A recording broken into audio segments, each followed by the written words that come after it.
Hello there and welcome back to another video here on Wrist Watch Revival. My name is Marshall. Thank you so much for coming along. Take a look at what we've got on the bench this time. This is a beautiful little Rolex Oyster Date. And as you can see, it comes to me with a mainspring already with it. What's going on here? Well, what's going on here is a friend of mine who is an actual watchmaker, like professional by trade. Her name is Jen. She's a great supporter of the channel and of me on my journey through watchmaking as well. She said, will you do a service on my Oyster Date?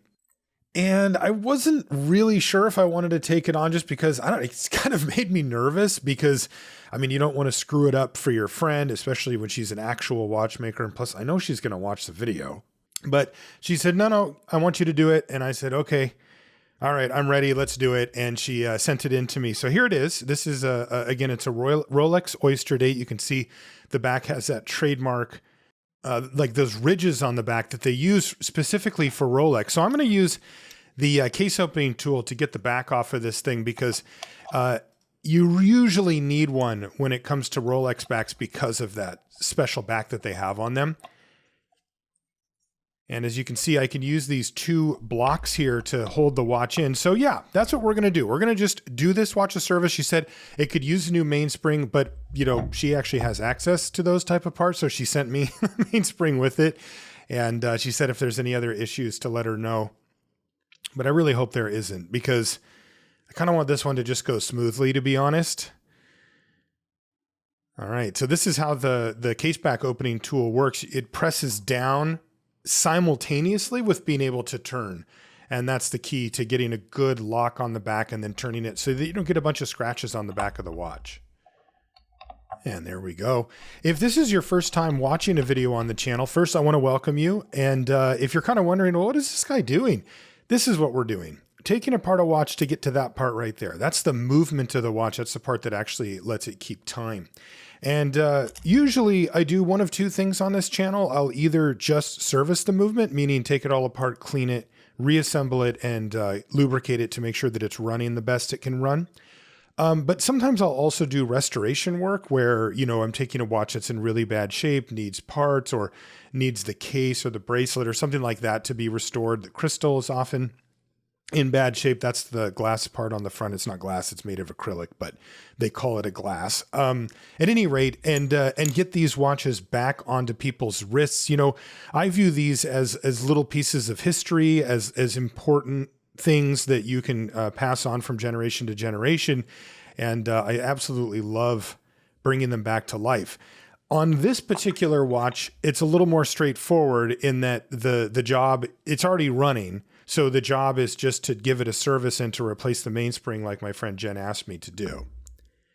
It's just dealing with the extra pressure of having an actual watchmaker watch me do this. But at any rate, you can see this watch is it's an Oyster Date, which means that Oyster is Rolex's way of saying that it's waterproof or water resistant, and date is self-explanatory. It has a date feature on it as well.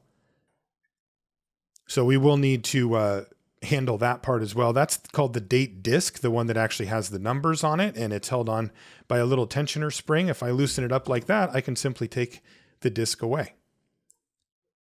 Okay, so we can set that aside, but the first thing we want to do here is see how well this watch is running sort of in general. And we have a tool to do that, a little machine that actually measures the different parameters of the watch. The rate is the most important one on the left there, and it looks like this watch is currently losing about 18 seconds a day.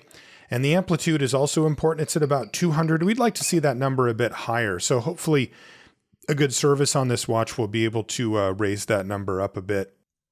But for now, the first thing we need to do is let down the mainspring. And that just means let all the power out of it. So I can move the click back and then let the crown slide through my fingers to release all the power out of the mainspring.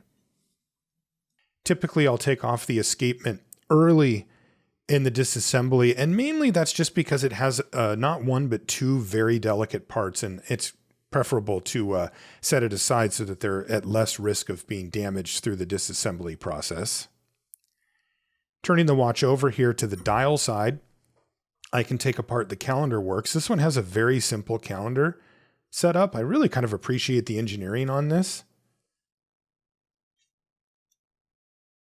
And this is a Canon pinion removal tool. There's a part called a Canon pinion. It's right here in the middle. See that part sticking up? And this is a really useful tool to remove that, because it can be kind of tricky to take it off because you need to pull it directly upwards and you don't want to bend it or crimp it. It's like a tube. So that tool grabs it on 4 sides simultaneously and makes it easy to take off the Canon pinion. Like many parts in a watch, the Canon pinion is friction fit, meaning it's just pressed into place. Sometimes people ask about if there's glues or adhesives that are used often in a watch to kind of keep the parts in place, but that's actually very rare. And the reason for that, by the way, is because of what I'm doing here. These watches were actually made to be serviced every, call it 5 to 10 years or so. You're meant to bring your watch in and have this done to it, where it's completely disassembled, cleaned, reassembled, and relubricated. And, the primary reason for that is that there's friction between metals or metal and jewels in some cases, and those require lubrication. And that oil that we use, it will eventually deteriorate and it will not serve its function anymore, and it needs to be cleaned away and then replenished. Think about, similar to getting your oil changed on a car. If you do get your watch serviced a little more often than not, you'll also put yourself at less risk of long-term wear issues, which is nice. It's a good benefit. Again, similar to a car. Okay, continuing the disassembly now. I've already taken off the crown wheel, and I can take off the ratchet wheel here as well. This wheel actually sits on top of and in conjunction with where the mainspring sits. And the mainspring is the part that we're going to replace on this watch. And it's also the part that runs the entire watch. It provides all of the power. Anything that's moving, turning, originates with the mainspring. Okay, we can take off the barrel bridge now. Most watches, especially of this era, have 2 bridges on the top. One of them is called the train wheel bridge, and one of them is called the barrel bridge. And this one's the barrel bridge. And we'll go ahead and take off the train wheel bridge now as well. These are self-explanatorily named, I would say. This bridge does cover the train wheels, which are those gears. It's probably the thing that you think of when you think of what's inside of a watch. Like the little gears and wheels that are in there. That is only one part of how a watch actually works, but it is one of the most important parts. And this piece keeps those all aligned with each other so that they can turn and don't get, tangled up. That wheel I just took out is called the center wheel. You could see it was a little bit difficult to get out of the bridge too. Not bad, but that is often an indicator that the oil's dried up a bit. Overall, though, this watch looks like it's in really good shape, especially given its age. You can see spots where the plating has started to come off. You may not know this, but almost every watch uses a brass movement. So like in this case, this plate is called the main plate that I'm taking off these parts from. It is actually made of brass, and they're usually plated in rhodium. That's what gives them this silver colored look. And you can see little corners and edges where some of that plating's gone away. It's not the end of the world. It's mostly decorational. I mean, it does, theoretically protect it a bit as well. But for the most part, people don't tend to replate main plates very often. Even putting a thin layer of plating back on it can make reassembly kind of a pain. Taking apart the keyless works now. The keyless works is the part of the watch that allows you to wind it up and also to set the hands.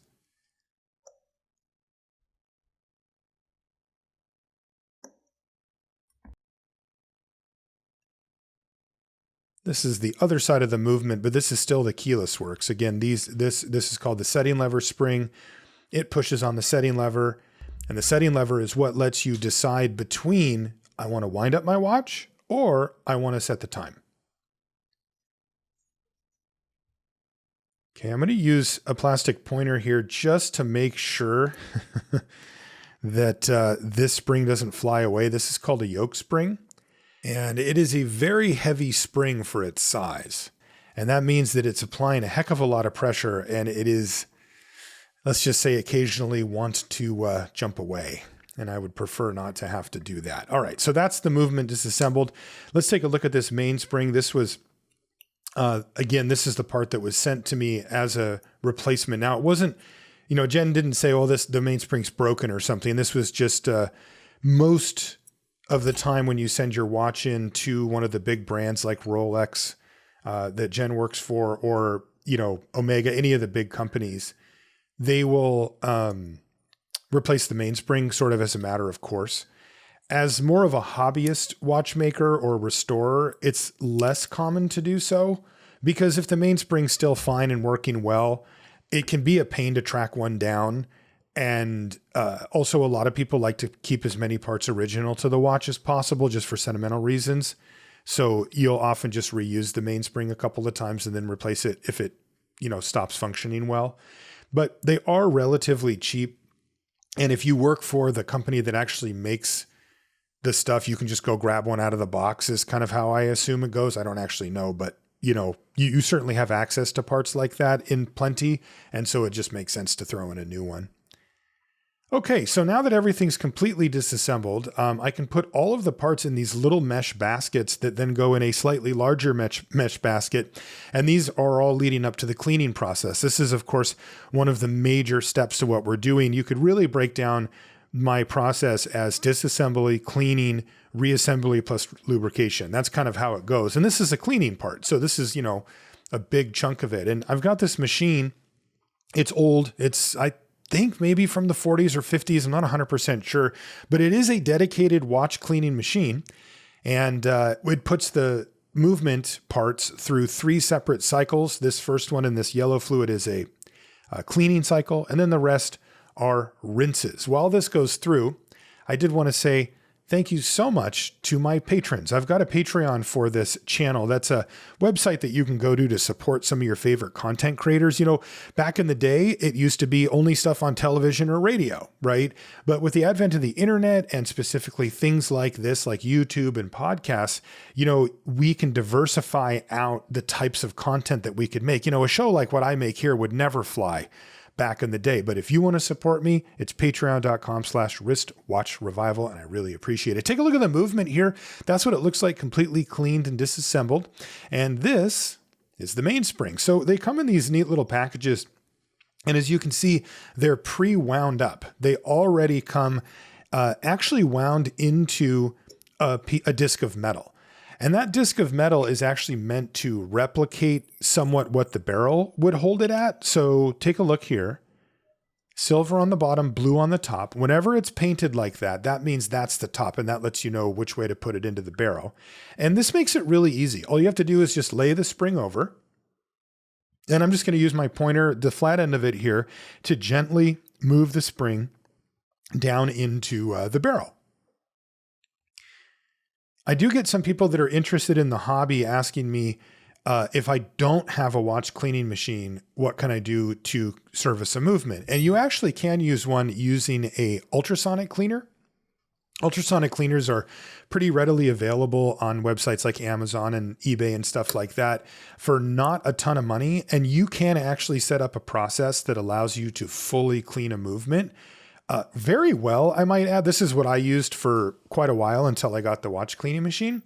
The downside to it is that it's very slow, cumbersome process to do just even one movement. And it requires moving the parts from one jar to another jar and drying them out in between. And it's just a slow process. But if you're not doing very many of them, it totally works. But once you start, kind of moving your way through the journey, finding one of these refurbished watch cleaning machines is really handy. Okay, let's get going on the reassembly. First, I'm going to put in the barrel, which I've already done. And now I can start putting the train of wheels in first. This one's called the escape wheel.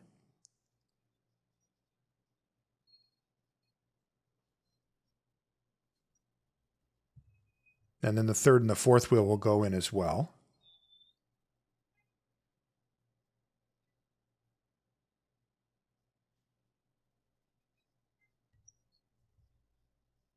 And it looks like I jumped the gun a little bit with the center wheel because I have to put this third wheel in first. There we go. And now I can put the center wheel in. And you can see kind of the waterfall that starts with the big wheel at the top, and then there's another one, another one, another one, and then the little one at the bottom. And that's how the power gets transferred down through those train of wheels. Now I can put the setting lever screw in place. And I actually have to do this a lot earlier than I do anything else with the keyless works. And that's because this plate right here, it actually covers that up. You can see that the screw is sort of covered up by it. And so you have to put it in first. You can't put it in after. So barrel bridge is in place, and I'm just going to go ahead and get it secured as well.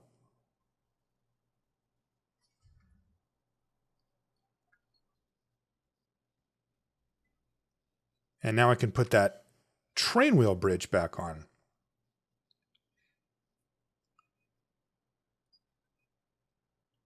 These movements by Rolex, they tend to be very, very well built, and this one's no exception. It is interesting, though. It's not exceptional, right? Like, if I work on a Rolex like this, you know, from the, I don't know, 50, 60, somewhere in that range, and then I work on a one from another Swiss watchmaker like Omega or Universal Genève or whatever, you know, they are pretty darn similar at this point. They are a bit different now, but you know, these are very well made, well thought out movements, but these are not the kind of thing that makes you go, wow. You know, this is when Rolex was a good brand, a respected brand, but it wasn't what it is now, where it's kind of lording over the rest of the brands in some way. Like, it's so much bigger. And it's always interesting to see how these companies evolve over time, you know, both with their manufacturing, but also with their reputation and their marketing and kind of where they aim.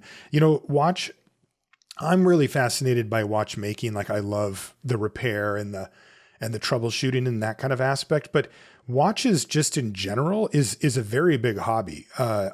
People are surprised by that because they're like, well, what's the big deal? It's just a watch. But you know, there aren't that many things that combine functional design plus an almost like artistic element to it, as well as watches do. You know, cars are one that do, and there's a big crossover there. A lot of people that are into cars are into watches, and most people I think that are really into watches are also at least somewhat into cars. It's very common to see that crossover happen.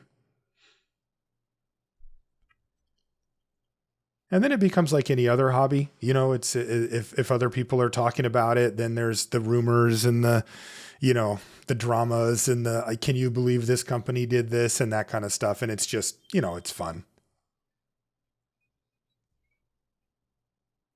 But as I said, for me, the part that's really compelling is this, you know, is actually working on the watches and figuring out how they go, and especially bringing them back to life. I have to say that's really the thrill of it, is taking a watch that was basically discarded. Either, you know, it's broken, somebody throws it up on eBay and they're just like, whatever, I don't want this thing anymore. All the way up to, you know, this was a family member's, or this belonged to somebody who I loved, who's no longer with us, or something like that, and getting that back on somebody's wrist so that they can enjoy it and remember their loved one and have that little piece of personal history with them. That to me is that's the good stuff. It's also why I tend to really like vintage watches. You know, I do like newer ones too, but if you look at the watches in my collection, the majority of them are vintage watches. I really like the character and the story that comes along with watches that somebody wore for a really long time. All right, this assembly is going back together quite nicely here. I've got the ratchet wheel going on, the crown wheel's in place, train of wheels is there, the bridge is on. And as is typical for Rolex, this is one thing that I particularly like about them, is that their movements do tend to be very well suited to being worked on. And, you know, once you get into this hobby, you really do start to appreciate those type of things, those little engineering choices that they'll make. to make your life a little bit easier. Again, you know, you have to keep in mind these watches were made to be worked on. Okay, so now we can put the Canon Pinion back on. I'm going to use my biggest tweezers here, the sturdiest ones I have, to just click it back into place. Again, that's friction fit. If you wonder what this blue stuff is that I'm using here, this is a grease. It's a synthetic oil. In fact, all the oils that I use now are all synthetic. There's no... They used to use a lot of like animal products and stuff like that, but you know, they've developed oils that hold up better and are more consistent now. So I'll use those.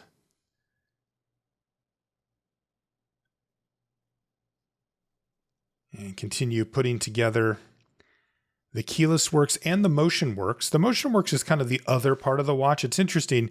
You can put all those gears and springs and stuff that allows the watch to keep time, but you have to display it, right? You have to show it to human beings so that they know that it's keeping time and what time it is. And that's what the motion works do. They feed off of that train of wheels, and they actually are what turn the hands themselves so that we can see that it's doing the thing properly. This is the setting lever once again.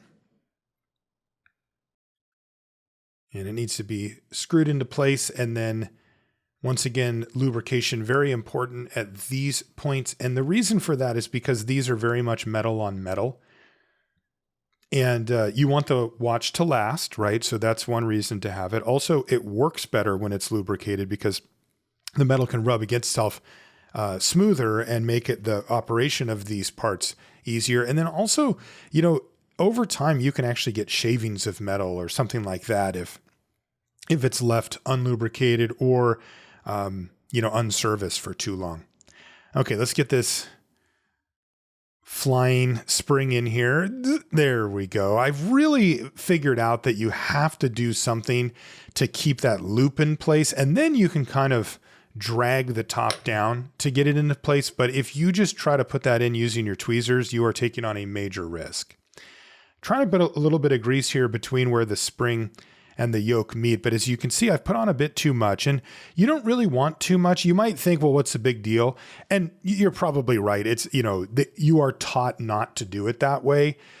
Generally speaking, the problem with too much oil is that it can seep into other parts of the movement. So that's no good. And then also, if you have too much, it can attract the type of things that you don't want, like dust and stuff like that. So I'm going to put down the setting lever spring mostly, and then move over that spring so that it engages with the setting lever itself. And once again, I'm going to be using some of this grease to make sure that it's operating smoothly and hopefully for a very long time. And this is the calendar jumper wheel. So this thing, I'm not actually 100% sure where I'm supposed to lubricate it, so I'm kind of taking an educated guess here. But this wheel spins and it has a little bump on it, and that's what actually moves over that calendar wheel. The red oil that I'm using here is kind of a medium viscosity oil rather than the blue stuff, which is the more hardcore.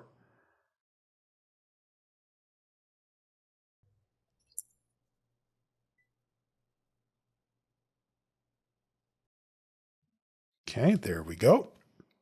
And now I can turn the movement back over and start down to the final assembly process here by putting in the pallet fork.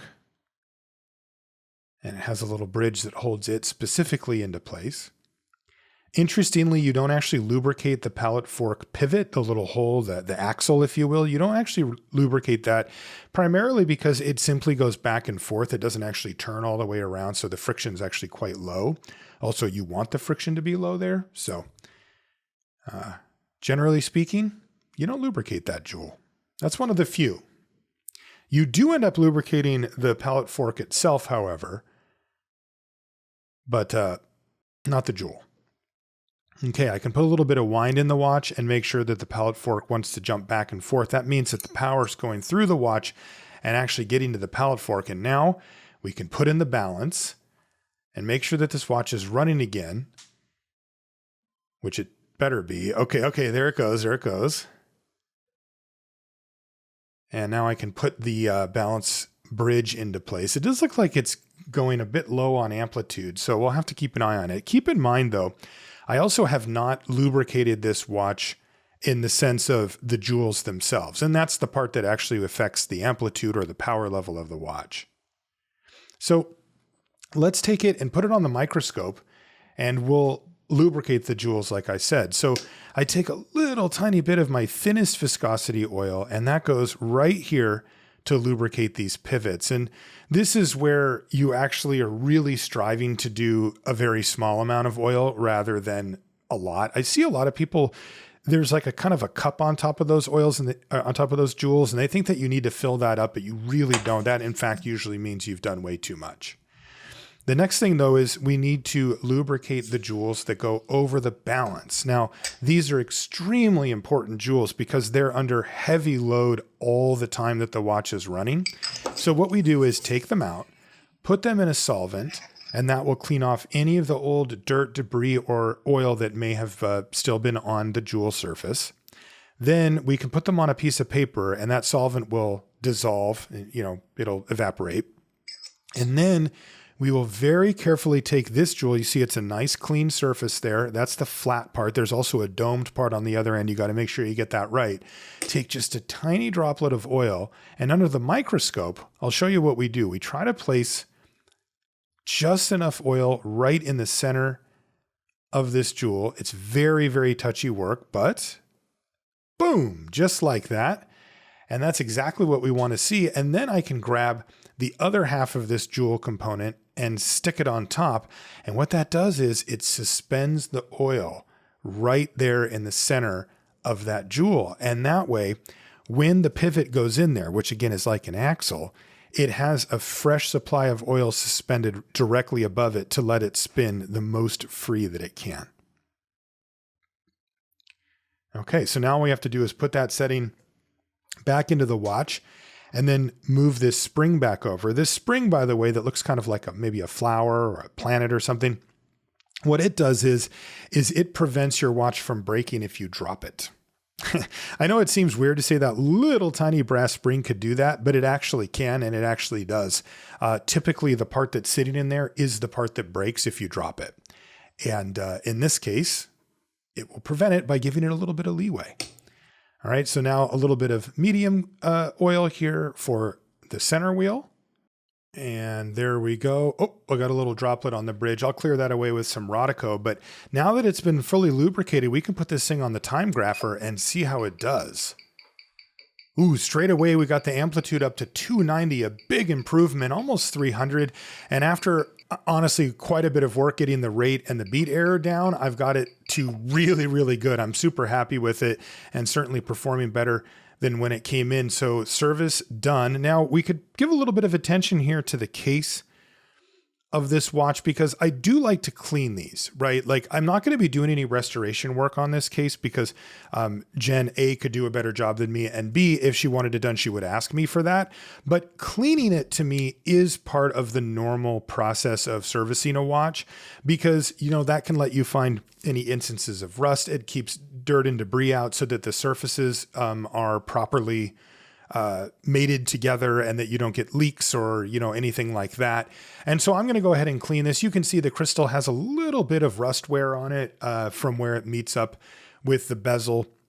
But all of this will go through the ultrasonic cleaner and I'll give it a little clean with the pegwood here just to knock off any bigger bits. And again, this is just routine cleaning to make sure that everything's looking good and clean and that there's no big issues with it. It also just, makes the watch look a little nicer without being invasive. And yes, the supervisor is here too. She's making sure that my workstation is clean and that I'm doing good work. Everybody's got a supervisor. So this is the case out of the ultrasonic and it looks totally good. Again, I'm not going to be doing any polishing or restoration work on this because that's not in the scope of what I'm doing with this watch. And no new crystal either. This one actually looks totally fine. And if you've ever wondered how these go on, it's really simple. You line it up as best you can. That's what you do. Because these, of course, have that magnifier window for the date. It's kind of a Rolex staple. Then you can put on the bezel over the outside of that and it squeezes down around that crystal. And it also makes a watertight seal, which is really cool too. But in order to get the bezel back on properly, I am going to use my rober press. Look, you don't need any massive pressure. This is more about getting even pressure around the whole bezel so that it seats properly. And this tool is really good for doing that. It's a gentle push down though. It'll just either click or slide right into place and you're done with it. You don't need to do anything crazy to get that back on. Okay, down the stretch now. A few more things to take care of though. First and foremost, we have a little more assembly. Oh no. So this is the hour wheel, but it also interacts with that date wheel and I forgot or didn't know. So I actually have to take off this date jumper wheel now and then put the hour wheel on and then I can put it back on. Not a big deal, but a little, shows my experience working on this movement. Let's put it that way. So there we go. Now I can put this thing into place and then I can put that other wheel right back on again.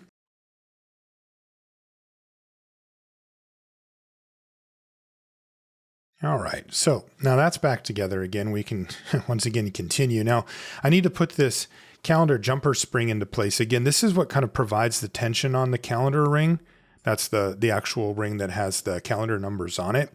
And so that when it gets pushed up against it, clicks back down into place. And just a couple of screws that hold that in and we'll be all set as far as that goes as well. And then we can actually start putting the calendar wheel itself into place.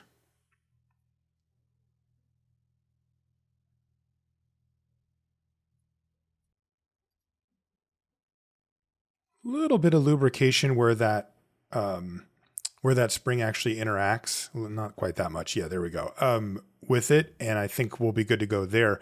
Oh, and before, let's go ahead and put this watch back into the case ring that it comes in. This makes the movement big enough to comfortably fit without moving around inside of the case that it's meant to go in. That does mean we need to use these little case clamps to secure it. But once that's done, now I can actually put on this date wheel. So it's a little bit of a tricky operation because what you need to do is move that little spring out of the way so that it engages with one of the teeth on the bottom of this wheel and then let go and it'll kind of tension itself into place. So let's go ahead and put the dial back on and we can give it a look and make sure everything looks good. And you know, it kind of doesn't actually.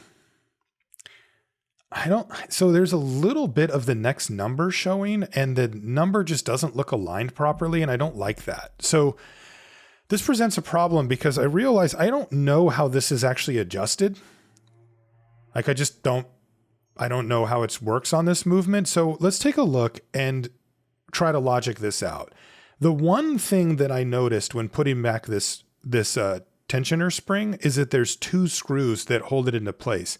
And I wonder if I can move that. Yes, see, I can move the tensioner spring around a little bit and that might let me adjust it where that, ultimately where the calendar shows up. So let's put the calendar wheel back on after having done, I just adjusted it up all the way. I don't really know like how my adjustments correlate with what it's doing, but I put it all the way in another direction and let's see if that worked for me. Well, it looks better already. I should probably get this dial secured down so that we know exactly where it's going to sit before calling it good. Let's take a look-see here, though. Okay, that looks good. Nice. It's right in the middle. We actually figured it out. I mean, that was kind of the only thing that I could do, but still, it's good to figure that out. So what we need to do now is get this watch to midnight. Now you might be thinking, well, without the hands on there, how do you know when it's midnight? And it's relative to the date. So the idea is to get it right, you want that date to turn over at midnight, right? That's when it officially becomes the next day. So when those hands sweep across to midnight, it'll go click and it'll turn over to the next day. So what you do is you do the date until it just clicks over and then you say that's midnight and you put the hands on at 12. And so that's how you do this for watches that have a date. For watches that don't have a date, it's actually a lot easier because you don't have to worry about that part. And yeah, you want to get that date function, you know, as close to midnight as possible. I mean, the truth is that most people are sleeping at midnight anyway.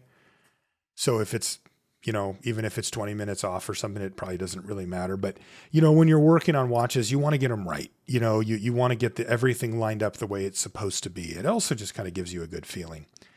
So now we got the hour and the minute hand on, and let's see how close we got to midnight. Oh, it's like 3 minutes off maybe. Also, I did stop turning the wheel though, so that could have been it, but that's pretty good. That's certainly within tolerance there. And we'll give it another test once we get it in the case too. Now, I do actually have a few more watch things to put on, primarily around the running seconds hand, which this little pinion that I'm putting in, this little stick here, that actually is what the seconds hand is put onto. And in order to make it turn, there's a wheel that actually runs off of the train wheels. It just sticks up through. You can, if you look really closely, you can actually see, and you'll see it when I put it on in a minute here. And as that wheel turns, it reaches over and turns this little pinion that has the seconds hand on it. It's so simple, but very, very smart. Before I put on that wheel though, this is a little spring that holds tension up against the back of that seconds hand so that it has something to kind of rest on. And so it's a little bit of a tricky business because when you turn the screw, then that little spring wants to turn sideways as well. And it needs to be directly on top of that pinion. So you see where it moves around. So this is a two-handed operation for sure. So I'm going to screw it down most of the way and then very gently move this tensioner spring on top of where I want it to be. And then I'm going to use my tweezers here to just stabilize it while I finish tightening down the screw and make sure that it doesn't go spinning off to the side. There we go, just like that. Okay, and now with that done, I can actually put on the seconds hand on the other side of the watch. I'm just going to sort of gently fit it on here because you actually need something kind of pressing up against the back so that you can actually push it onto place. So I'm just going to use the little holder that I had for the hands just because it has a solid back on it and just secure the seconds hand onto it that way. And this is that wheel that I was talking about. You can see how it reaches over to the center and turns that pinion. And I'm actually just going to use my hand press tool to put this back on because it does the job. It applies even pressure around it and just lets it sit flushly. Yeah, just like that.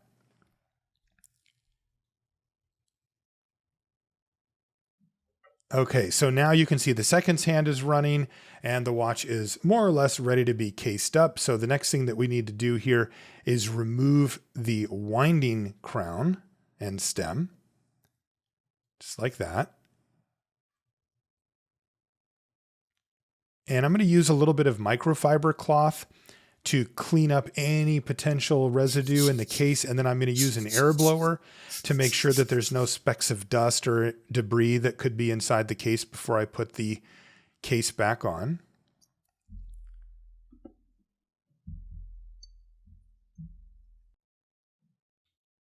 And I can make sure that everything's lined up so that I can put in the crown and the stem here as well.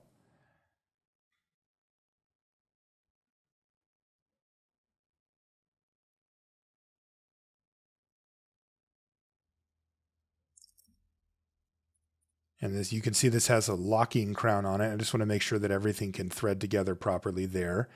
And then I can tighten down the setting lever and that will lock in the crown. And then I just need to use these little case clamps to make sure that this disc that's around is now secured to the case itself. And I've already used a pair of those to make sure that the movement was secured to the disc. It's a little finicky to do this part of the project, but you do what you do. And now there's the back of the watch here. And I'm just going to use this little silicone grease cleaner. And what it does is it just puts a thin layer of silicone grease on the outside of this gasket. And that serves multiple purposes. It lets it last longer. It makes it a little bit more slippery so that it can form a better seal against waterproof. And then it also allows this case back to slide over it a little bit better so that it doesn't get twisted up or damaged when I put the back on the case again. Okay, so let's see how we did once again with this whole date thing. We wanted to go right over at midnight, and Oh, right on the money. You love to see that. So a really good one on that. So I'm happy with that. And take a look at how pretty this little watch is too. Just an absolute classic Rolex Oyster Date precision. It does take kind of a weird, it takes a 19 millimeter band. Apparently the strap, the lug width for it is 19. Generally it's 20 for these watches, but on the older ones, it can be a little bit smaller. And so I'm going to throw a nice little brown leather strap on it just to see how it looks. And also it's fairly typical for me to wear one of these watches around a little bit just to make sure that everything's working well in the real world, that, you know, if it's an automatic, that it's winding and that, you know, none of the hands aren't falling off or things aren't being weird with it. And take a look at that. Looks beautiful. And what a great little watch. It was a real pleasure to work on. And I want to say thank you to Jen for allowing me to do so. And also for trusting me with the watch. You know, again, this is the type of thing that she could do a much better job than I. And I'm really glad I got through it because there were some nerve-wracking moments in there, no doubt about it. Thank you so much for joining me for another watchmaking journey here on Wristwatch Revival. If you want to find me over on Instagram, I am wristwatch_revival. And you can catch up with me there about, you know, what's going on with the projects and in between project updates and stuff like that. Otherwise, I'll see you next time.